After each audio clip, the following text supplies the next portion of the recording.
My name is Andrew Mark Patterson. The challenge this year is called 365 Ubuntu Climbs, and it's to climb Table Mountain every single day for a full calendar year. So I started on the 1st of January, finishing tomorrow. Ubuntu is an African word that actually means the spirit of humanity, and it's a real understanding of I can walk up Table Mountain because somebody made the path. So Ubuntu is all around the sense of community, which in Africa they used to say it takes a village to raise a child. So the Ubuntu aspect is really was, for me, encompassed everything that this challenge is about. I've been involved in fundraising activities for a number of organizations, two of which are part of this challenge. And it's a wonderful opportunity for people who have donated to actually come and be part of something. Ubuntu is all around the spirit of humanity and compassion towards one another and a sense of community. The three charities are Habitat for Humanity. They do amazing work, not just in building homes for people who live in shacks, but we have such a huge backlog. I mean, I think the statistic is there are 30 million people in South Africa who live in an informal dwelling. They also work to keep the existing shacks warmer, safer and drier. Habitat also do fantastic work with creating workshops, because we've grown up in a house, you take it for granted that when the power goes out, you know to go to check the DB box. But if you don't know what a DB box is, okay, well, where's the power? So they take people through a process of understanding what it means to have a home, how to look after it, and then also to maybe potentially become a handyman. The second one is One Heart, and they do really amazing work with under-resourced schools. They help the teachers teach the kids to read. So it's reading books that come all the way from Australia, and the woman does a really good job in actually tailor-making the stories to be culturally specific and relevant to us. The reading material is all around stories, so it's teaching kids morals. Like if you find a wallet, what does it mean that that person might have been a pensioner that lost the money, and how giving the wallet back, the woman ends up giving you a bike because of your generosity and bringing the money back. So it's a wonderful tool, not just teaching kids to read, but also in the process giving them really good life skills as well. The third one, which is the one that kind of got me into fundraising, is the Sunflower Fund. They do really amazing work with building a database for blood diseases. Most people know leukemia, which is very rare. In fact, it's such a rare blood disease that you can be the same blood type but not be able to be a match for me. It needs to be stem cell match, which is sometimes not even your own family member.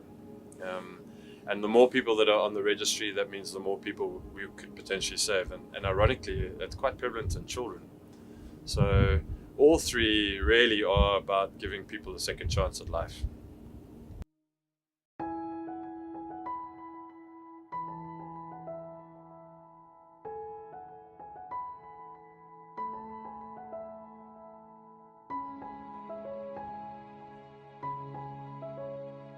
I have not missed a single day this year, so no matter what the weather, I've been very fortunate not to be sick, so I haven't missed any day. I've had very few days where I've really felt like, okay, I don't feel like doing this today.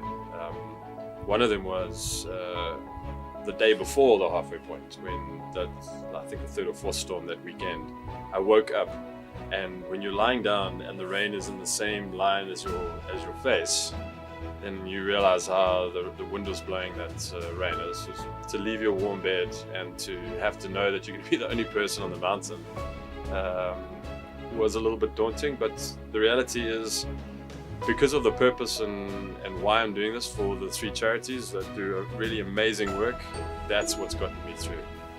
What's next is, I'm very grateful that I have an amazing woman who is in my life and supports me, and she's from San Francisco. I met her last year when she was out visiting Africa. Very grateful for that. And I'm going to be going there for 4 months at the end of January. And I've done a lot of talks this year, throughout the year, and what I have realized is, because of all the experiences and the learning that I've had, a talk is nowhere near enough.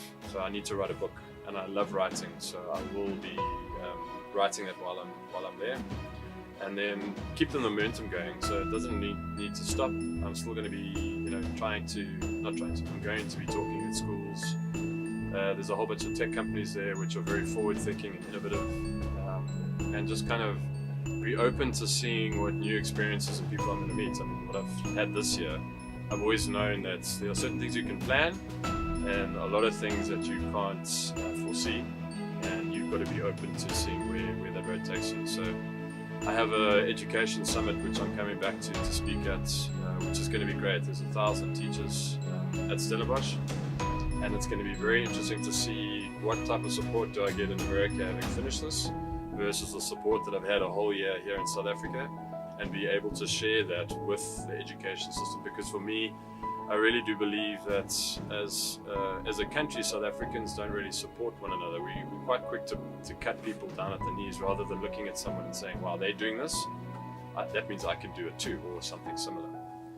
So I'm looking forward to getting a deeper understanding of what I've accomplished when I'm outside of this environment in the States, and then obviously using that going forward to continue the work and influencing people on how to think differently.